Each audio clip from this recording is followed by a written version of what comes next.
To have her missing is difficult. A city in crisis. Screaming and running, and oh my goodness gracious, it was a madhouse.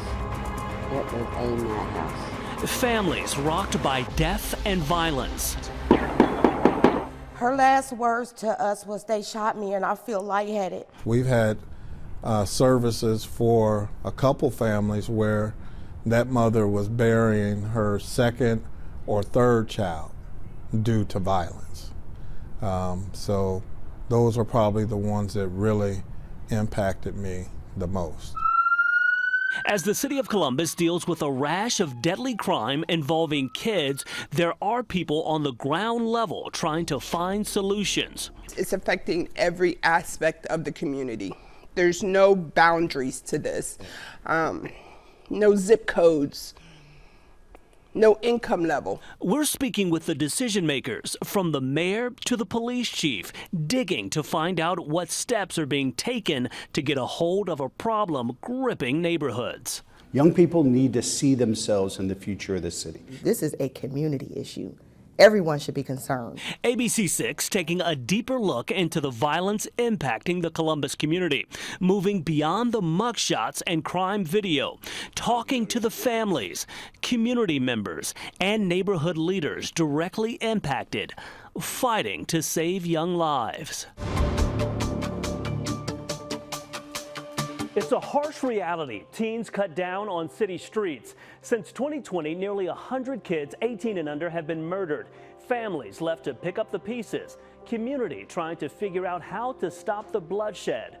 Lovely Kendricks, one of those young victims, taken away far too soon. My house is quiet. Lovely brought the life to our family. She was the laughter. She was the goofy one. Her laugh was contagious. Her spirit was contagious. For Doris Moore, the pain can be unbearable. Her 15-year-old daughter, Lovely Kendricks, gunned down at Franklin Park in October of last year. Just miss her so much.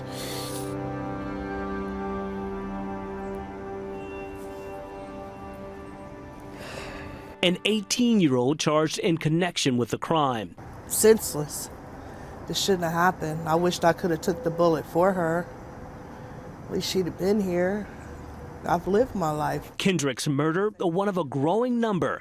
Consider these disturbing trends. From 2020 to 2022 alone, 74 kids 18 years of age or younger killed in Columbus. All she kept talking about is her sweet 16. I can't wait to my sweet 16 birthday party. As soon as she turned 15, didn't she? She said, I can't wait until my sweet 16 party. She'll never have a chance to have it now. For the loved ones of Lovely Kendricks, making it day to day has been tough. It's a missing piece of the family.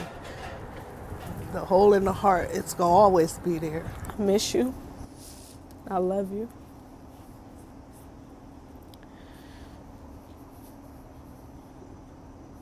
And I'm sorry.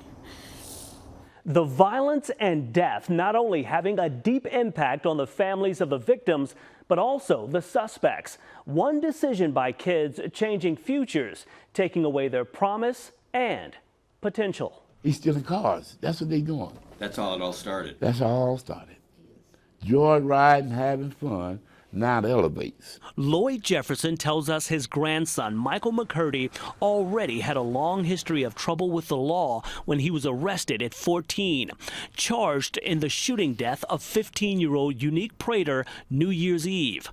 Jefferson says his grandson, who went by Mike, already had a lengthy juvenile record. He says the teen's grandmother tried a number of times to have him placed in juvenile detention. The grandma begged him to keep him. They told her, if you don't come and get him, we're going to call children's service on you. she begged them to keep him. They let him out. He cut the ankle monitor off. McCurdy, not the only kid facing life-changing charges. Eric Lanning, also 14 when he turned himself in connection with a deadly shooting in South Columbus. Year by year, the number of teen homicide suspects continuing to rise. In 2021, 10 kids between the ages of 13 and 17 were charged with homicide. A year later, 22 youngsters arrested for murder. There's so many people that are impacted. Marlon Gary has seen the pain and heartache firsthand. The Columbus funeral director left to comfort families, parents dealing with unthinkable losses. I mean, it can be difficult because many times you stand there at the casket and you sit there with the family and you're saying to yourself, this could be my child, this could be my son, my daughter, that we're sitting here making arrangements for. You sympathize with those families and you feel their pain and their hurt. Over the past few years, he's had a literal first-hand view, delivering kids to their final resting place. We've had services for a couple families where that mother was burying her second or third child due to violence. So those are probably the ones that really impacted me the most. Gary with a stark message for kids headed down the wrong path. You don't get 3 lives like you do in the video games. One wrong move, one wrong action can change life forever. Not just yours, but everyone around you. As communities here grapple with this growing issue, a number of local community leaders are pushing to save lives. 1, 2, 3, 4. Give me the jab. Give me the jab. Coach Mike Johnson knows the ropes. Give me the jab. Give me the jab. Putting in the time, sweat, and effort to see these kids succeed. Give me left hand, hook left hand. Never could he imagine throwing in the towel. It teaches them to respect those, the teammates, to respect their parents, to respect the adults, you know, and they'll get respect back. Roll right back. He's rolling with the punches, literally, taking his love of the sport and the community to change lives. The hard work, we have to teach them hard work because that's what it's going to be and that's what's going to pay off. The effort really making an impact. These kids packing quite the punch and dreaming big. When you tell people that you box, are they surprised? Yes, very surprised, because they never know that a girl will be in boxing. They always think that it will be boys, so they will never, they always...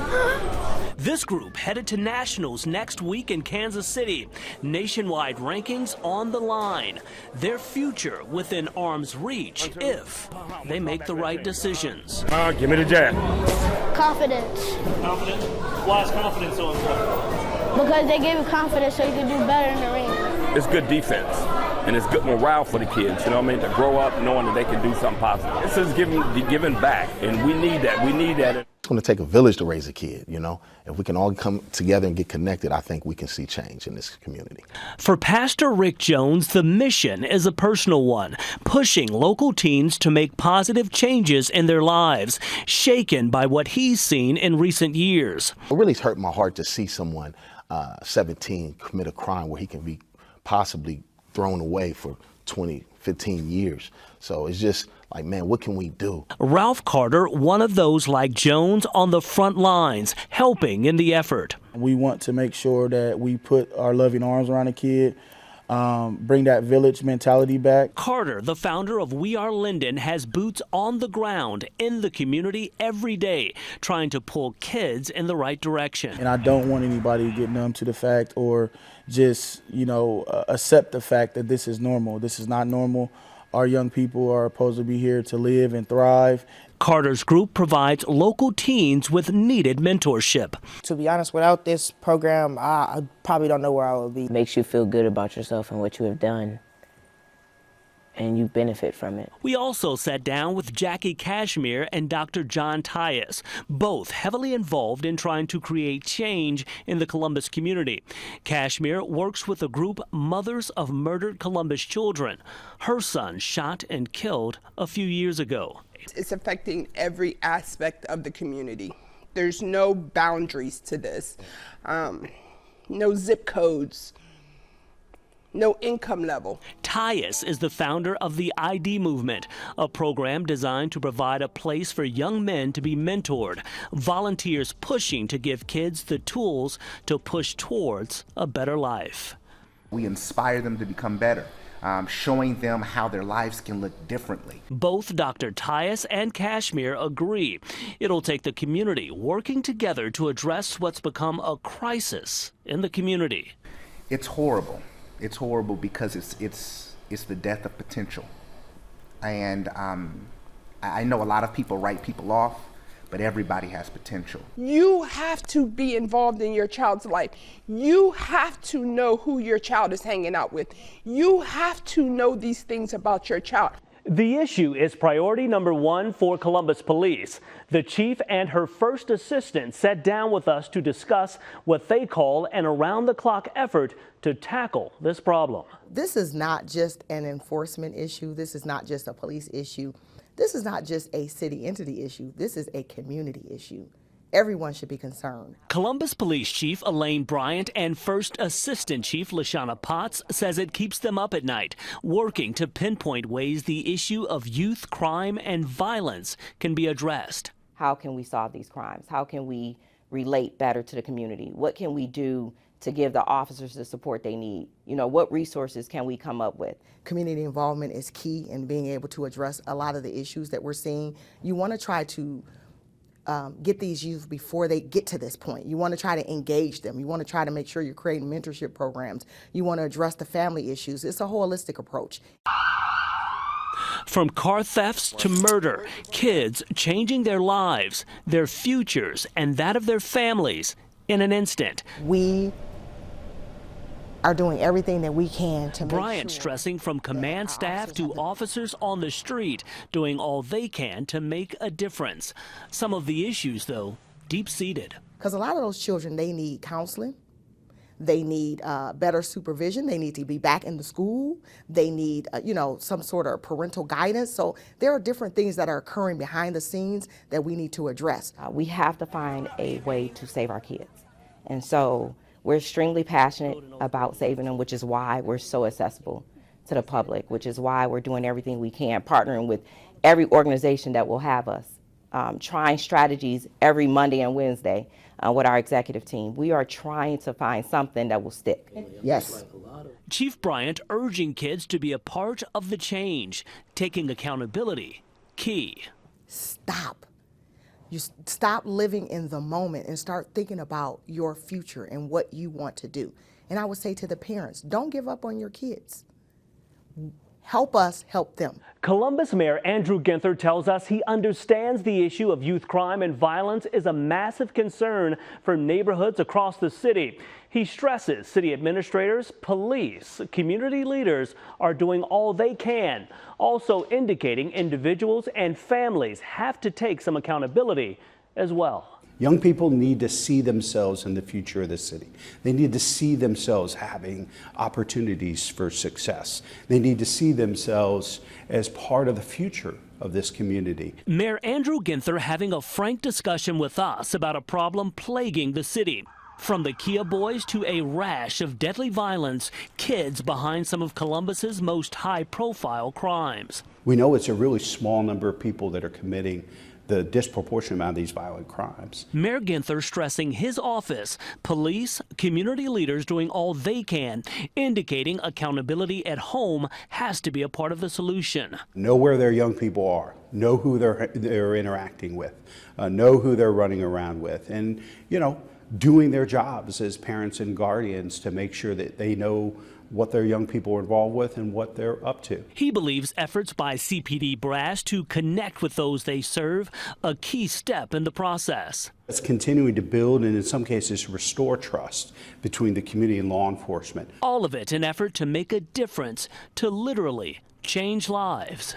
From families, community leaders to public officials and elected city leaders, they all admit it's going to take everyone in this community to make a difference, to literally help to save the next generation and make this community safer.